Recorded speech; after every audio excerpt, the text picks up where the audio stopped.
The truth is, Neville Southall was branded a Judas by his own fans. The media mocked his weight. Critics called him a moody loner who threw tantrums. But the real story behind Big Nev reveals one of football's most principled figures. A man whose so-called controversies actually shaped a legacy that extends far beyond the pitch. Let me tell you about the goalkeeper who refused to compromise. By the 1990s, the media had painted Neville Southall as everything wrong with old-school football. They described him as gloriously unathletic, like a long-distance lorry driver who survived on fried food. His jaunty moustache and lank hair became symbols of a bygone era. When he played his final Premier League game for Bradford City at age 41, critics slammed him as too overweight to play professionally. This narrative placed him as a relic from before football swapped pints for protein powder and upscaled itself to become the hyper-slick, ultra-athletic flagship product of the Sky Sports era. But this narrative was completely wrong. Behind the scenes, Southall was obsessively dedicated to improvement. He devoured books about boxing and golf to enhance his technique, poise, balance, and reflexes. Long before sports science became fashionable, he was creating his own methods. He wore black goalkeeper kits to appear more intimidating to opponents. He chose cheap plastic boots in the rain because they wouldn't retain water and affect his movement. The man the media mocked was actually an innovator, pursuing his own form of sports science decades before it became mainstream. Even more shocking was the hidden reality of his physical condition. Throughout his career, Southall suffered from a debilitating condition known as ulcerated toes. The pain was so severe that the condition sometimes ulcerated down to the bone. His feet would become severely swollen, causing constant agony throughout matches. That's why he was often photographed wearing flip-flops before big games, even while wearing a suit at Wembley. It wasn't slovenliness, it was medical necessity to allow his damaged feet to breathe. After a 5-0 loss to Liverpool in 1982, when his toes were absolutely crippling him, doctors had to literally cut his toes apart. He spent 3 days in the hospital recovering. When he returned to training, manager Howard Kendall had dropped him from the first team. Southall believed the injury was a convenient excuse for the manager's decision. The public saw a goalkeeper's dip in form and assumed laziness. The man himself was battling a painful, career-threatening condition in complete silence. The moment that defined Neville Southall's reputation came on the opening day of the 1990-91 season. Everton were trailing 2-0 to newly promoted Leeds United at half-time at Goodison Park. The situation was already tense. Just 11 days earlier,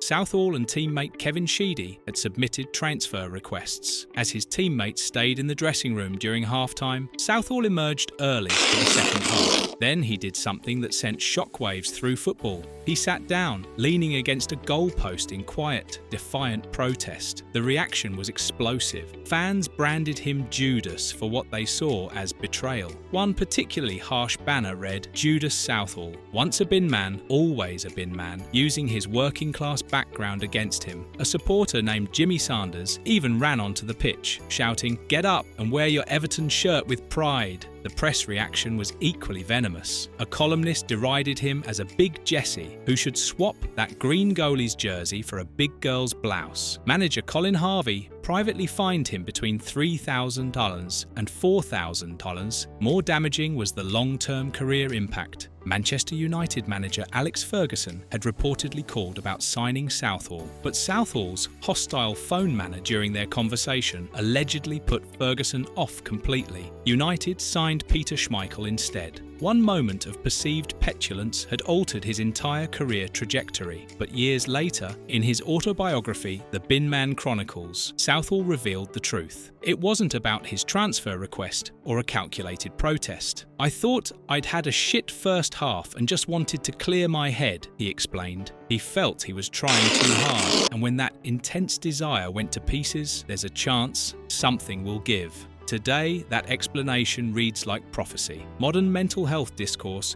has completely recontextualized the incident. What was once seen as defiance is now viewed as early mental health self-care. a man seeking clarity in chaos, prioritizing psychological well-being over appearance. The contemporary backlash, rooted in pull yourself together culture, completely missed the deeper psychological struggle Southall was experiencing. The fact that this moment is now linked to his modern mental health advocacy shows how society's understanding of athletes has fundamentally shifted. A perceived weakness has been transformed into a strength. Southall's personality made him difficult in traditional football culture. He was widely seen as a loner who didn't follow the crowd. He was a teetotaler in an era of celebratory pints. He often left the stadium immediately after games instead of attending team banquets, choosing to go home rather than participate in traditional football socializing. His honesty was brutal and unfiltered, sometimes causing friction. A famous story recounts him yelling, "All right, Alan, you fat cunt," as a joke to a teammate, highlighting his unfiltered nature that could both entertain and offend. This created ongoing friction with management. His relationship with Howard Kendall was complex. While he respected Kendall's decisive and ruthless decision-making, he struggled to separate Kendall, the man, from Kendall, the boss. He found more common ground with Colin Harvey, who Southall believed understood my obsessive and relentless desire to be the best. But he was openly critical of others. He famously described Mike Walker as clueless, accusing him of prioritizing his suntan over proper training and calling his management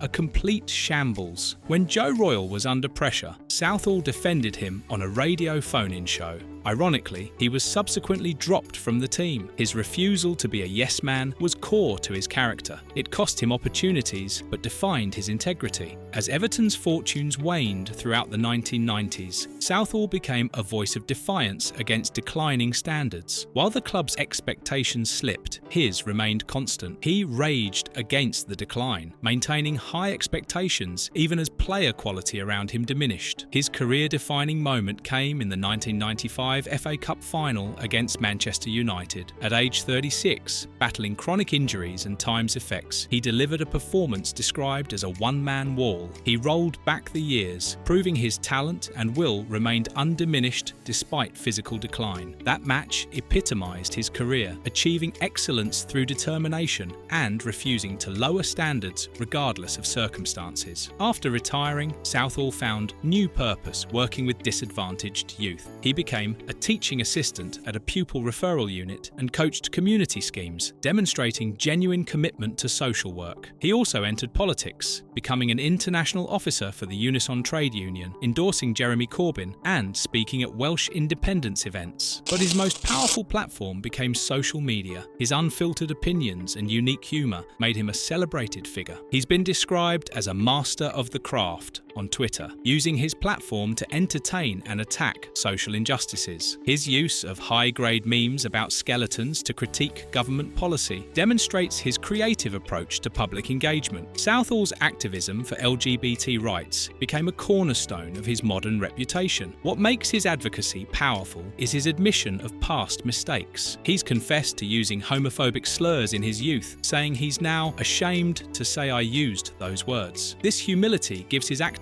profound authenticity. He regularly gives his platform to marginalised groups, allowing them to answer questions and share stories directly with his audience. His mental health advocacy connects to his playing career. He sees his own difficult past as preparation for modern work with young people. His reinterpretation of the Leeds incident supports his belief that society must change how it views mental well-being. The transformation is remarkable. The traits that made Southall difficult during his career, his honesty, defiance, and individuality, have been recontextualized as virtues needed for effective social activism. The man branded a loner for refusing to conform has become a champion for the marginalized. The goalpost protest, once career-damaging, is now understood as prophetic mental health self-care. Southall's post-career activism fundamentally redefines his entire story. His uncompromising personality, once seen as an obstacle, is now recognized as what what makes his social work credible and effective. From bin man to world's best goalkeeper to pioneering mental health champion, his journey proves that true influence extends far beyond sport. The man once mocked as Big Nev now stands as a reminder that the most important saves sometimes happen off the pitch, and that a person's greatest legacy may be measured not in medals, but in enduring positive impact on the world. If you think Big Nev's story deserves to be heard, hit like and subscribe and share this so more people know the truth about football's most uncompromising champion.